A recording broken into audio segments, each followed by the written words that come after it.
Se você é do tipo que torce o nariz para filme nacional, eu recomendo que você repense essa sua atitude, pegue sua pipoca e venha ouvir meus argumentos para que você saia de casa agora e vá assistir Turma da Mônica Laços, que está em cartaz nos cinemas nacionais. Vem comigo!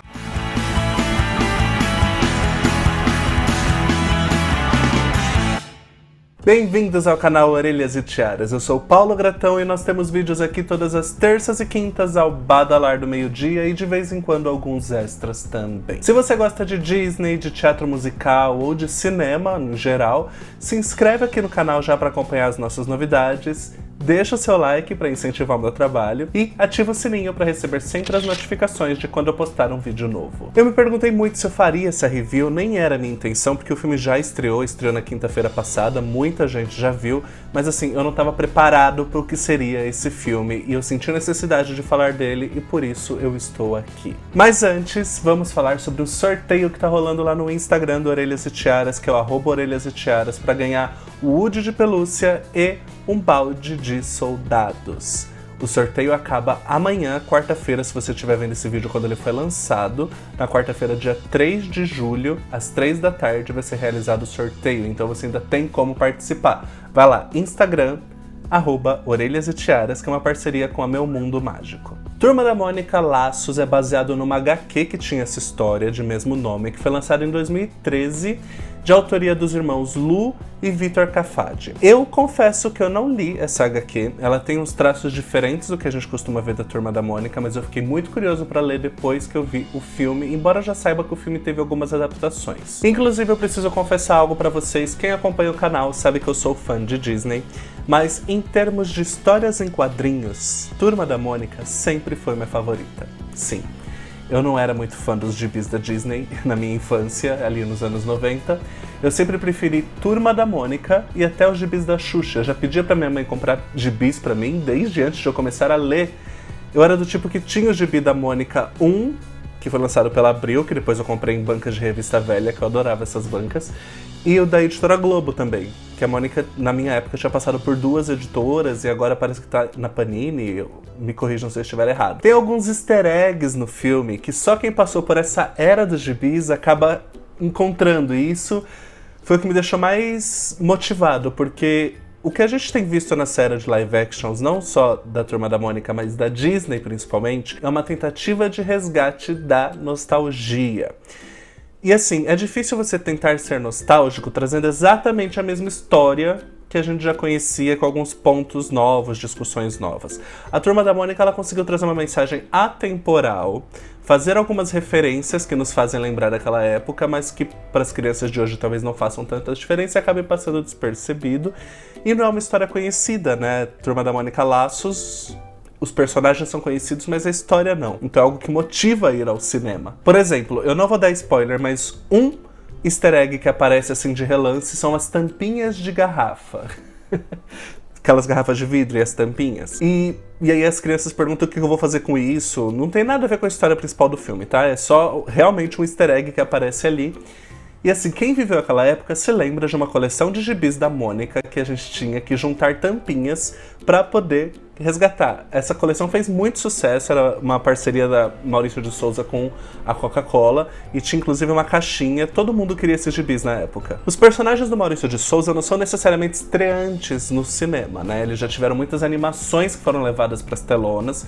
Nos anos 80 e 90 tiveram algumas, que eu adorava.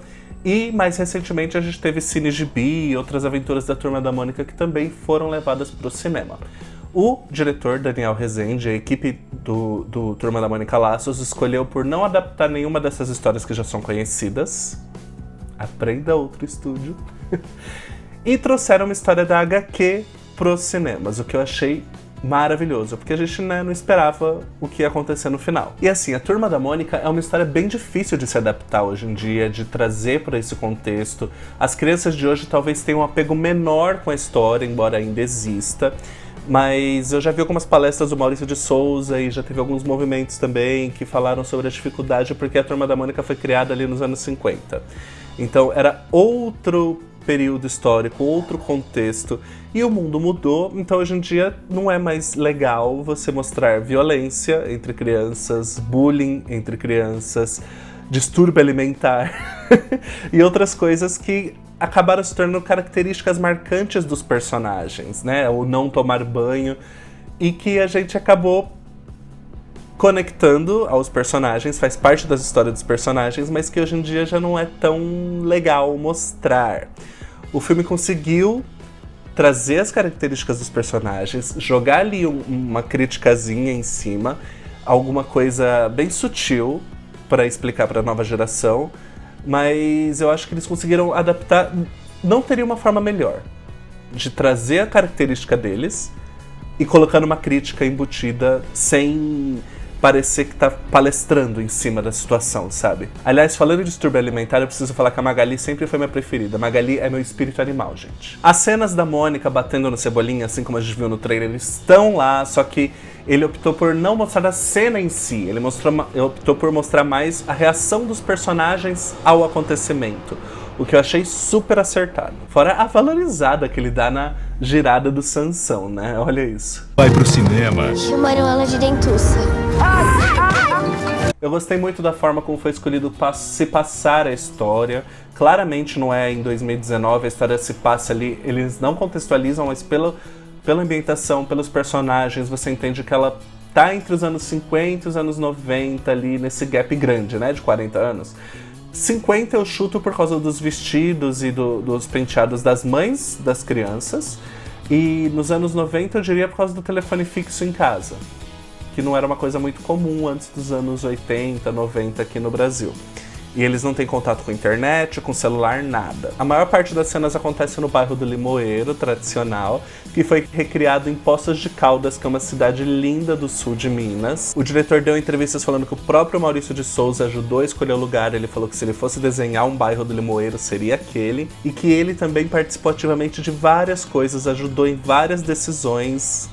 O olhar do Maurício de Souza tá vivo naquele filme. Talvez isso também tenha facilitado muito para esse live action tá vivo. O nosso Walt Disney brasileiro ainda está entre nós, né? Os 4 atores mirins escolhidos para viver a turminha funcionaram muito bem, eles têm uma química muito legal. O Cebolinha eu já conhecia o ator, porque ele participou de Cúmplice de um Resgate.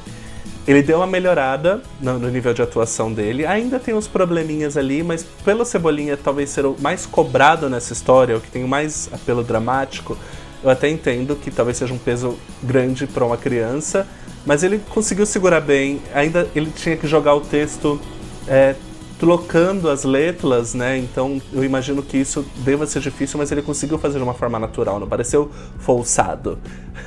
A Mônica, a atriz que faz a Mônica, ela tá perfeita no papel. Parece que ela nasceu pra isso. Eu vi uns comentários falando, gente, essa menina nasceu pra ser a Mônica. E de verdade, ela tá muito legal, muito boa. Eu gostei muito da atuação dela. As cenas da Magali também sempre são muito boas. Ela sempre rouba a cena quando ela aparece. A atriz é convincente.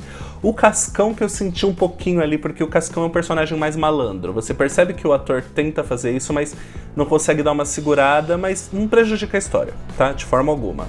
Consegue ser conduzida muito bem. Um dos grandes momentos do filme, que a gente viu um trechinho no trailer e eu tava ansioso pra ver, é a entrada do personagem Louco, que no filme é interpretado pelo Rodrigo Santoro. Gente, foi tão bem construída aquela cena, o Rodrigo Santoro tá tão irreconhecível, a dinâmica da cena funciona muito bem, a locação da cena, a fotografia, a movimentação, a coreografia, o texto. Olha, pra mim, uma das melhores cenas do cinema nacional que eu vi esse ano. Eu vi alguns filmes nacionais esse ano e, na verdade, eu até diria que a Turma da Mônica é um dos melhores filmes nacionais que eu vi esse ano. E o legal do Louco é porque o Rodrigo Santoro trouxe algumas coisas icônicas do personagem do Gibi, só que ele deixou a própria assinatura dele ali na atuação, no personagem. Então, você vê o Louco do Gibi, mas você também vê um Louco novo, sabe? Sobre como... Eu acho que é a primeira vez que o Louco é adaptado pra fora do Gibi. Salvo engano, eu não lembro dele nem em animação. Então, o Rodrigo Santoro praticamente fez um trabalho do zero e que ficou muito legal. Eu gostei da forma como o roteiro utiliza os easter eggs que eu já citei, mas pra não se levar muito a sério, sabe? Tem ali uma piada com o Floquinho ser verde, tem piadas também pelo fato do Sol Cebolinha usar sapatos nos gibis. Isso também tá lá.